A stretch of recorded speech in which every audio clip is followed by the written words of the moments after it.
All right, ready to dive deep today. We're tackling some thought-provoking essays by Tom Woods. Tom Woods, yeah. You know the guy who won the Hayek Lifetime Achievement Award Oh, yeah. and wrote those New York Times bestsellers? Mm-hmm. Like The Politically Incorrect Guide to American History That's the one. and Meltdown. Yep. So we're going to be looking at some of his essays today. Okay. These essays are really for folks who, question the status quo. Right. Not for those who are like, everything's fine. Yeah, if you think the American establishment is doing a bang-up job, Uh-huh. you might want to skip this one. Yeah, this one's not for you. But if you're ready to, challenge some conventional wisdom, Okay. then buckle up. All right. We're going to talk about some fascinating stuff. Did unions really give us the weekend? Oh, interesting. What are the real stories behind July 4th? Okay. And get this, Woods had a chilling encounter with somebody who wants to dismantle modern civilization.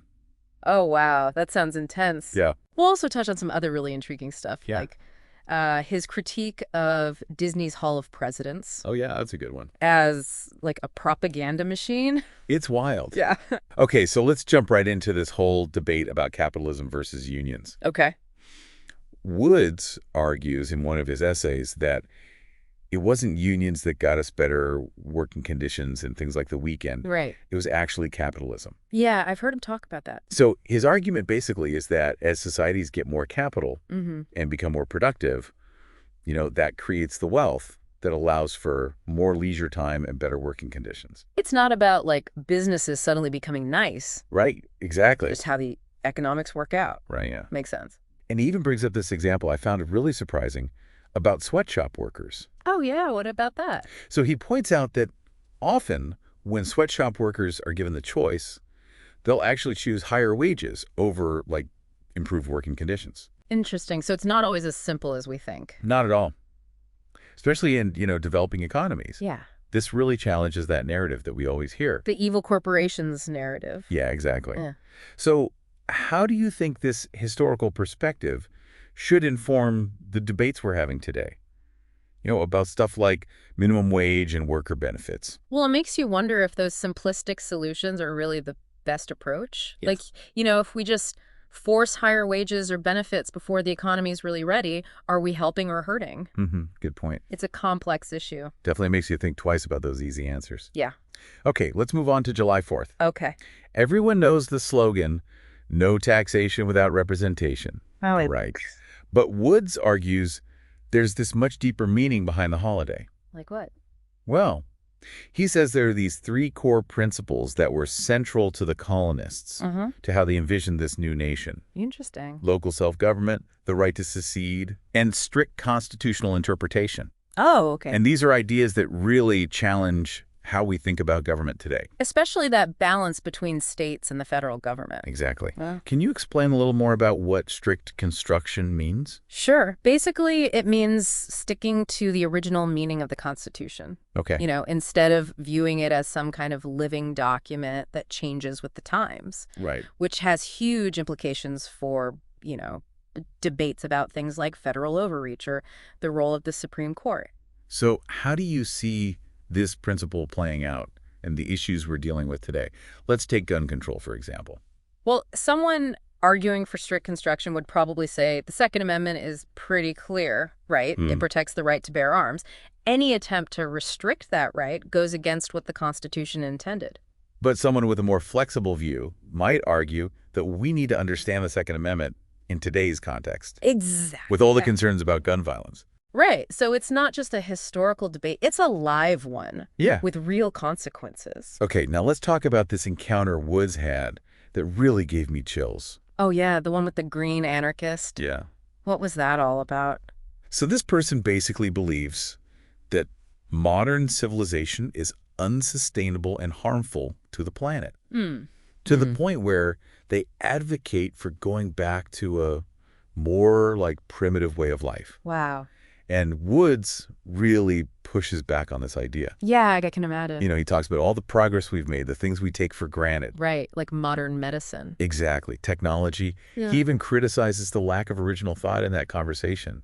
Like this person's just relying on these old, tired leftist cliches. And that romanticized view of the past, right? Yeah. Where everything was simple and pure. Woods really believes there's a certain human dignity that comes with modern civilization. Right, it makes you think. It's like, are we willing to give up all the comforts of modern life for the sake of environmentalism? Right, and who would really suffer the most in that scenario? Mm-hmm. Definitely something to consider. Yeah. Speaking of challenging narratives, let's get into Wood's critique of Disney's Hall of Presidents. Oh, boy.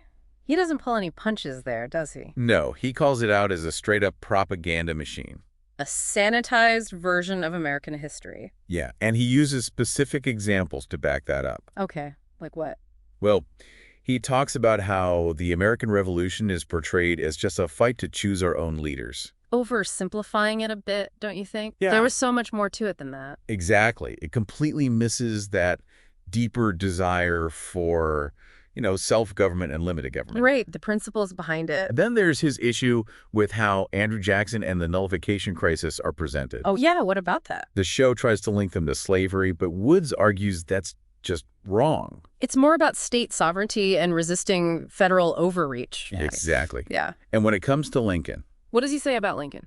Woods argues that the show ignores his real motivations for the Civil War.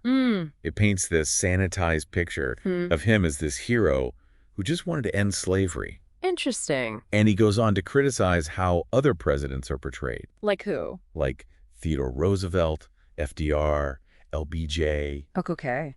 All those complexities, all their failures, they're just glossed over. Right, to create this feel-good story. Yeah. It's not just about historical accuracy, though, is it? No, it's about how these narratives shape how we understand the past. And that influences our present, Exactly. Even our future. It's like he's saying, don't just accept the easy story. Dig deeper. Ask questions. Yeah. Form your own conclusions. I like that. And speaking of digging deeper, we've got a lot more to explore with these Tom Woods essays. Welcome back to our deep dive. Something that really struck me in these essays is how timely they feel. Like, Woods was writing about stuff back in 2017 that's even more relevant today. Right, like he was predicting the future or something. Totally. Like when he talks about America potentially breaking up, Oh, yeah. he was writing this years before the divisions we see now became so intense. Way ahead of the curve. He talks about this bygone era when people could disagree politically and still have civil conversations, maybe even find common ground. Ah, the good old days. Right. And he gives this example of Bennett Cerf. Who's that? He was a book publisher, kind of left-leaning, but he could still acknowledge Ayn Rand's talent, even though they were on opposite sides of the political spectrum. Oh, interesting. So like intellectual honesty. Exactly. It feels like we've lost that ability to engage with different viewpoints without immediately getting outraged or attacking each other personally. Social media hasn't helped with that, I think. Yeah, for sure. And Woods argues that because of this loss of shared culture, this common ground, bridging the political divide is nearly impossible. Yeah. It's tough when you can't even agree on basic facts. And he calls out the hypocrisy of the left, too. Oh, yeah. How so? Well, they'll be outraged over temporary immigration restrictions, but completely silent on humanitarian crises happening elsewhere in the world. Interesting. So their outrage seems very selective, very politically motivated. That's a good point. But here's where it gets really interesting. Woods suggests that this breakup of America might actually be a good thing. A good thing. Yeah. He sees it as like a path to more happiness, more freedom for everyone involved. So instead of forcing people to stay together in this big centralized system, right? Maybe it's better to acknowledge that doesn't work and let different groups govern themselves. Yeah, it's a pretty radical idea. For sure. But just a few years ago, secession was considered this fringe idea, almost taboo. And now, seems like more people are open to it. On both sides of the spectrum. Maybe they're realizing that trying to control this massive, diverse nation from one central point is just doomed to fail. It's like trying to fit a square peg into a round hole. So if America is breaking up, what does Woods say we should do about it? Well, he doesn't give a step-by-step plan. Okay. But he seems to favor a peaceful, voluntary separation. Right. Where groups can form their own communities based on their own values. Instead of this top-down, one-size-fits-all approach. Yeah, it goes back to that whole think and act locally theme. Empowering individuals, communities to shape their own destinies. Okay, let's talk about another sensitive topic Woods tackles. White supremacy. He argues that the meaning of this term has been completely twisted and is often used to silence anyone who disagrees with a certain narrative. Yeah, he gives this example of a flyer from the University of Kansas. It basically labeled anyone who used the phrase, "Make America Great Again," as a neo-Nazi. Oh, wow. Talk about weaponizing language. Right, that's pretty extreme. And he brings up this point that's so obvious, but it often gets overlooked. What's that? If America is truly a white supremacist society, then why are so many non-white people choosing to live here? Yeah, it doesn't really add up. He also talks about how if these white supremacist views were truly mainstream, those holding them wouldn't have to hide. Right, good point. He brings up this interview where Tucker Carlson asked a professor that same question. Oh, about America being a white supremacist society. Yeah.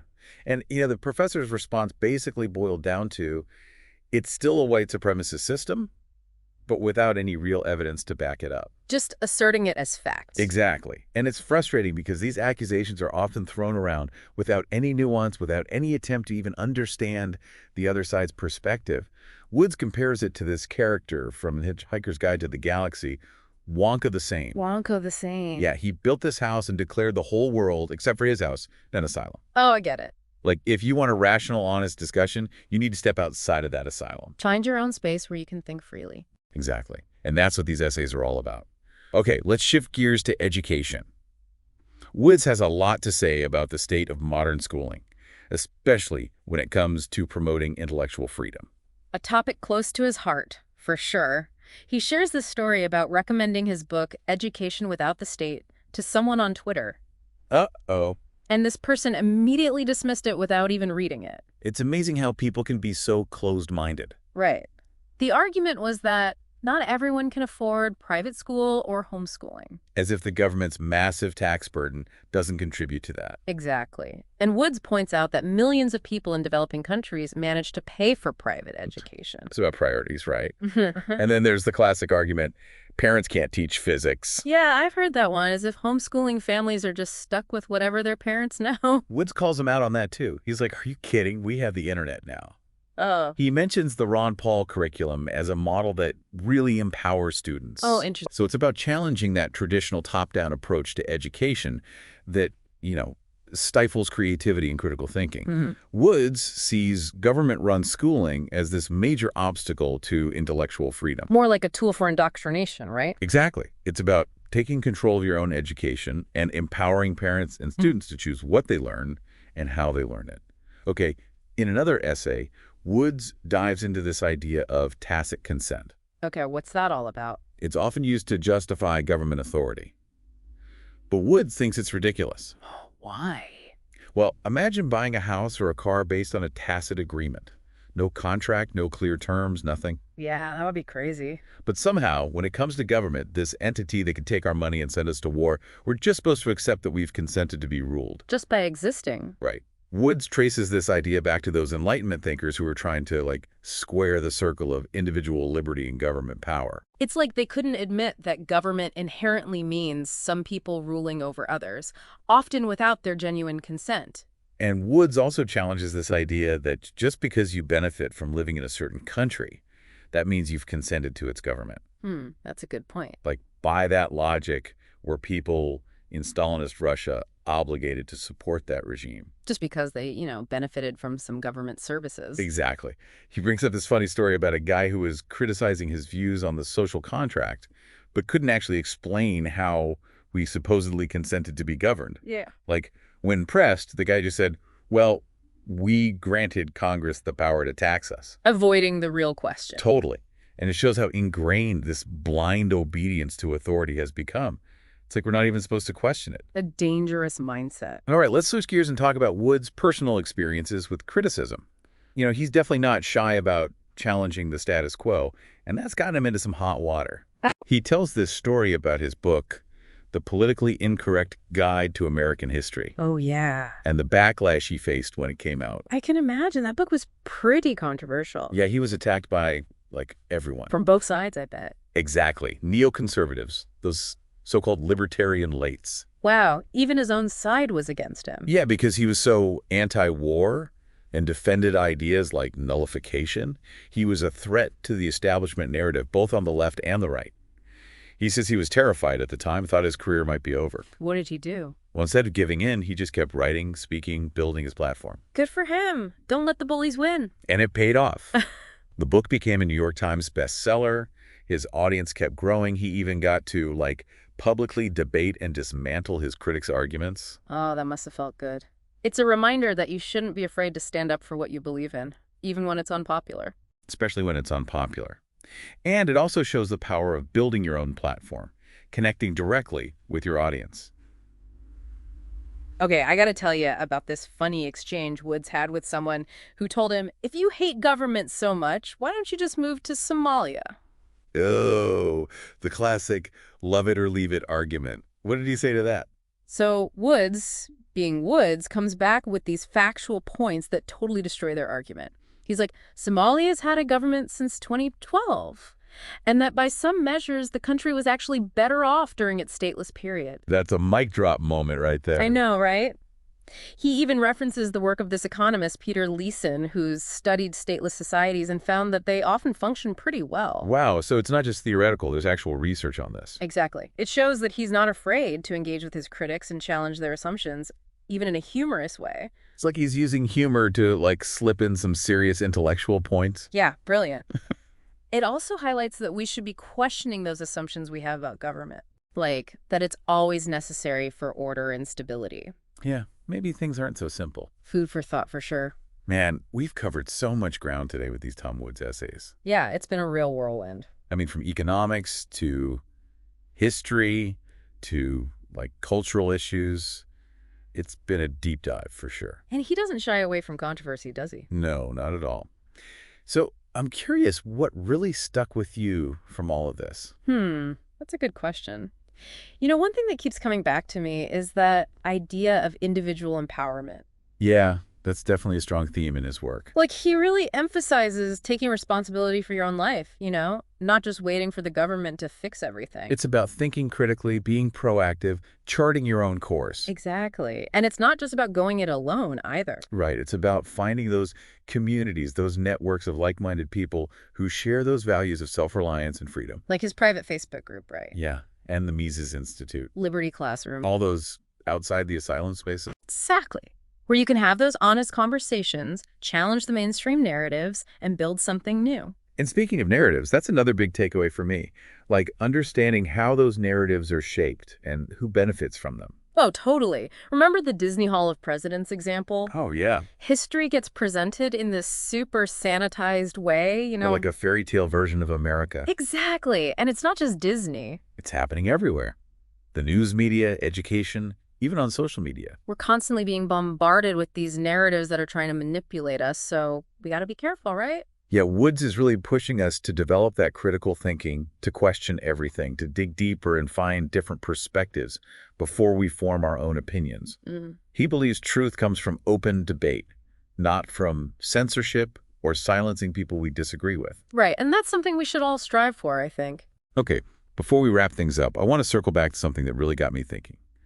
That idea of America breaking up, it's a pretty radical concept, and I'm honestly still trying to process it all. What are your final thoughts on that? It's definitely food for thought.